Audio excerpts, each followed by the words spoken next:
Andalucía. Antes que nada, agradecer a la organización, a la Consejería de Economía y Hacienda, también al Centro de Estudios Andaluces, por tener esta oportunidad. Creo que es muy interesante en el marco de los Open Days no solo realizar este tipo de seminarios en Bruselas, que se hacen mucho y a veces incluso pierden un poquito su valor añadido, sino hacerlo en el territorio, como aquí en Andalucía, para sensibilizar a los agentes, a la gente sobre el terreno de la importancia de esta política y de sus retos, que ahora vamos a hablar. Mis disculpas por este catarro que tengo encima. Espero que no impida seguir un poquito la presentación. Bueno, el tema que se plantea es difícil, ¿no? El futuro, nadie sabe qué va a ocurrir en el futuro. Como ha dicho Eric Dufay, no tenemos ni en la Comisión ni en ningún sitio la bola de cristal, con lo cual es difícil anticiparse. Pero bueno, podemos lanzar unas líneas de reflexión, que es lo que en definitiva pretendemos. Claro, existe la tendencia cuando se habla de política de cohesión, y es lógico, es la primera política comunitaria en términos presupuestarios, más de un tercio del presupuesto comunitario, estamos hablando de casi 350.000 millones de euros, empezar hablando de dinero. Y antes decíamos el proceso negociador para el próximo periodo, pues bueno, algún día habrá un acuerdo sobre perspectivas financieras, es decir, los ministros se pondrán de acuerdo sobre el reparto del dinero y después se definirán las estrategias, las prioridades, se elaborarán los documentos de programación correspondientes, etcétera. Bueno, a este respecto, el famoso informe del señor Barca, pues que no deja de ser un elemento de reflexión más, pues propone que el orden sea el inverso. Empecemos fijando prioridades, reflexionando sobre lo que necesitamos y a continuación hablemos de dinero. No sé realmente si esto se va a producir, yo tengo muchísimas dudas de que esto realmente llegue a producirse, pero no deja de ser un enfoque ciertamente provocador e interesante. Bueno, pues un poquito el objeto de mi presentación será este. No voy a hablar de dinero para nada, entre otras cosas porque no tenemos ningún dato al respecto. Intentemos hablar un poquito de contenido, ¿no? De prioridades, de necesidades, de oportunidades de cara al futuro. Una cosa está clara, no sabemos cuál será la futura política, pero una cosa está clara, como se ha dicho, Andalucía no será región, digamos, de las más pobres, no será objetivo de convergencia. Si tomamos el mismo ejemplo, por así decirlo, que ya se verá en el periodo actual, las regiones se clasifican en base a los 3 últimos años de PIB per cápita disponibles. Si esto se realiza en 2012, la clasificación de las regiones para el próximo periodo en 2012 se utilizarían datos de 2007, 2008, 2009. Son los datos que ya prácticamente tenemos hoy en día. No están homogeneizados a nivel Eurostat para el conjunto, pero estamos por encima del 80%, con lo cual muy difícilmente podría esto cambiar. Por lo tanto, vamos a hablar un poquito de prioridades.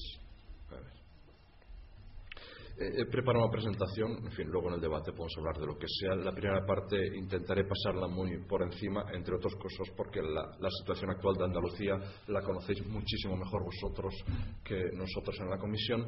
Quizá nuestro valor añadido es poner en perspectiva, situar a Andalucía en el mapa de las 270 regiones europeas de la UE 27, en qué situación se encuentra. En segundo lugar, hablaremos un poquito de un estudio que encargó la Comisión el año pasado, de 2008, denominado regiones, una perspectiva de las distintas regiones europeas, de distintos retos de las regiones europeas en el año 2020. Y es lo que nos va a indicar por dónde un poquito van los tiros. Y luego, muy brevemente, grandísimos trazos de la futura política de cohesión que podemos entrever, simplemente. Andalucía en Europa, Lisboa, la famosa estrategia de Lisboa que tendrá que revisarse o readaptarse dentro de muy poco. ¿Dónde está Andalucía? Voy a dar simplemente una imagen porque creo que no tenemos tiempo para más. Un conjunto, un índice sintético de varios indicadores de Lisboa. La posición de Andalucía, digamos que todavía está en las regiones menos avanzadas. Lo veis por el distinto color, evidentemente más oscuro. Lo que comentábamos antes, a nivel de PIB per cápita, sin embargo, ya no se puede clasificarse entre las más pobres. Este no es un indicador de elegibilidad, es decir, aquí no estamos clasificando las regiones en objetivo 1 o convergencia 2, simplemente es el último dato de PIB per cápita que tenemos homogeneizado de Eurostat, 2006, se producen con 3 años de retraso, desgraciadamente. Estamos ya casi en el 81%, con lo cual las regiones más pobres están claramente en el este de Europa, más alguna sur de Italia, Portugal, etc. ¿Cuál ha sido, digamos, la explicación? Como ya se ha dicho, bueno, un elevado crecimiento. Un elevado crecimiento que se ha producido no solo en Andalucía, en el conjunto de España y en otros Estados miembros y regiones como aquí vemos, pero por motivos muy distintos. Y es muy interesante analizar cuál es la composición. Aunque los datos están un año o dos desfasados, no cambia la fotografía. Yo creo que es muy interesante y esto explica un poco también la crisis que está sufriendo España. Tenemos tres datos, tres indicadores. El primero es el crecimiento en el PIB per cápita. Ha habido un fuertísimo crecimiento en España y en otros países. Este crecimiento se puede descomponer en dos.